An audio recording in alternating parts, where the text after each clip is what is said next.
এই মুহূৰ্তত আহি পৰিছে গুৰুত্বপূৰ্ণ খবৰ চাবলৈ চেনেলটো সাবস্ক্ৰাইব কৰি ভিডিঅ'টোত এটা লাইক কৰি দিব। উচ্চতৰ মাধ্যমিক পৰীক্ষাৰ্থীসকলৰ বাবে এক ডাঙৰ খবৰ। ইতিমধ্যে ডাঙৰ খবৰ আহি পৰিছে উচ্চতৰ মাধ্যমিক পৰীক্ষাৰ্থীসকলৰ বাবে। এইচএছ পৰীক্ষাৰ্থীসকলৰ বাবে গুৰুত্বপূৰ্ণ খবৰ। আজি 9 বজাতে ঘোষণা কৰা হ'ব উচ্চতৰ মাধ্যমিকৰ পৰীক্ষাৰ ফলাফল।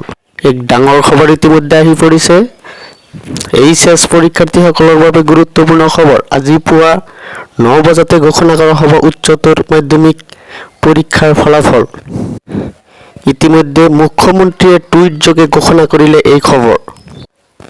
আজি এই ৰেজাল্টক লৈ ৰাতিপুৱাতে টুইট কৰা পৰিলক্ষিত হৈছে।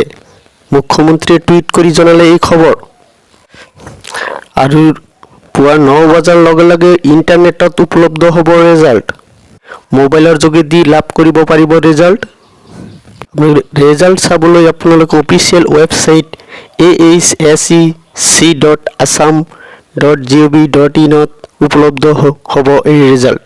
আপোনালোকে অফিচিয়েল ৱেবছাইটত ভিজিট কৰি লাভ কৰিব পাৰিব ৰেজাল্ট। এই গুৰুত্বপূৰ্ণ খবৰ। হঠাৎ ৰাতিপুৱাৰ ভাগত মুখ্যমন্ত্ৰীয়ে টুইট কৰিলে।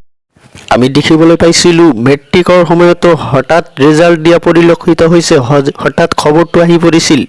ঠিক সেইদৰে উচ্চতৰ মাধ্যমিক পৰীক্ষাৰ্থীসকলৰ বাবেও এক গুৰুত্বপূৰ্ণ খবৰ ইতিমধ্যে আহি পৰিছে। গুৰুত্বপূৰ্ণ খবৰটো হৈছে যে আজি ৰাতিপুৱাতে 9 বজাত লগে লগে উপলব্ধ হ'ব ৰেজাল্ট। আপোনালোকে ৰেজাল্ট চাবলৈ অফিচিয়েল ৱেবছাইট ahsec.assam.gov.in ত আপোনালোকে চাব পাৰে। আপুনি মোবাইলৰ সহায়ত লাভ কৰিব পাৰিব ৰেজাল্ট।